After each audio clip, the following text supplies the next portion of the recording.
L'héritage d'un sage, à la lumière d'une autre grande âme.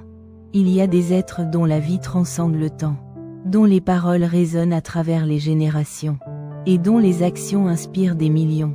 Gandhi était l'un de ces sages. Mais il n'est pas le seul. Aujourd'hui, je veux vous parler d'une autre grande âme, un autre guide spirituel dont l'héritage continue d'éclairer le monde.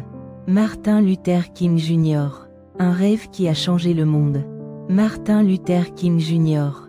Tout comme Gandhi, croyait en la puissance de la non-violence. Il a consacré sa vie à combattre l'injustice, à défendre les droits des opprimés et à rêver d'un monde où tous les êtres humains seraient égaux. Son célèbre discours « I have a dream », je fais un rêve, prononcé en 1963 devant des milliers de personnes à Washington, reste l'un des moments les plus marquants de l'histoire moderne. Dans ce discours, il rêvait d'un monde où les gens ne seraient pas jugés par la couleur de leur peau, mais par le contenu de leur caractère. Mais Martin Luther King Jr. ne se contentait pas de rêver. Il agissait, il marchait, il protestait, il organisait, toujours dans la paix et la dignité. Il a montré que la non-violence n'est pas une faiblesse, mais une force immense capable de faire trembler les fondements de l'injustice. L'influence de Gandhi sur Martin Luther King Jr. Saviez-vous que Martin Luther King Jr. s'est largement inspiré de Gandhi? Il a étudié ses enseignements, adopté sa philosophie de la non-violence et l'a appliquée dans sa lutte pour les droits civiques. Aux États-Unis, pour King, Gandhi était un modèle, une preuve vivante que la résistance pacifique pouvait triompher face à l'oppression. Il disait, « Le Christ nous a donné les objectifs, et Gandhi nous a donné la méthode. » Cette méthode, c'était la désobéissance civile non violente. Refuser de participer à un système injuste, mais le faire avec amour et respect pour ses adversaires. Une idée révolutionnaire qui a changé le cours de l'histoire. Un message universel. Ce qui rend Martin Luther King Jr. si inspirant, c'est l'universalité de son message. Il ne se battait pas seulement pour les droits des Afro-Américains, mais pour la dignité de tous les êtres humains. Il croyait en la puissance de l'amour, en la capacité de chacun à faire le bien, et en l'idée que la justice finit toujours par triompher. Il disait, « L'obscurité ne peut pas chasser l'obscurité.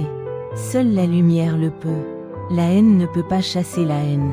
Seul l'amour le peut. » Ces mots résonnent encore aujourd'hui, dans un monde où les divisions et les conflits semblent parfois insurmontables.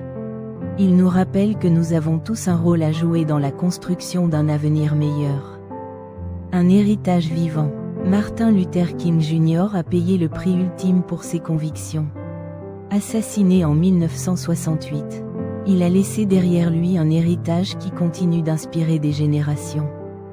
Son combat pour l'égalité, sa foi en la non-violence et sa capacité à rêver d'un monde meilleur sont des leçons intemporelles.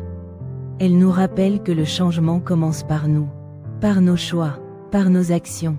Et nous, aujourd'hui? Alors, que pouvons-nous apprendre de Martin Luther King Jr. aujourd'hui? Comment pouvons-nous appliquer ces enseignements dans notre vie quotidienne? D'abord, en choisissant l'amour plutôt que la haine, en refusant de rester silencieux face à l'injustice, en croyant que chaque petit geste compte, et que nous avons tous le pouvoir de faire une différence. Comme il l'a dit, tout ce que nous voyons autour de nous est le travail d'êtres humains ordinaires. Des gens comme vous et moi. Si eux ont pu faire de grandes choses, nous le pouvons aussi. Conclusion. Martin Luther King Jr., tout comme Gandhi, nous a montré que la véritable grandeur ne réside pas dans la force brute, mais dans la capacité à aimer, à comprendre et à agir avec intégrité. Alors, aujourd'hui, prenons un moment pour réfléchir à notre propre rôle dans ce monde. Comment pouvons-nous être porteurs de lumière? Comment pouvons-nous contribuer à un avenir plus juste et plus aimant? Partagez ce message si vous croyez, comme moi, que l'héritage de ces grands sages mérite d'être célébré et perpétué.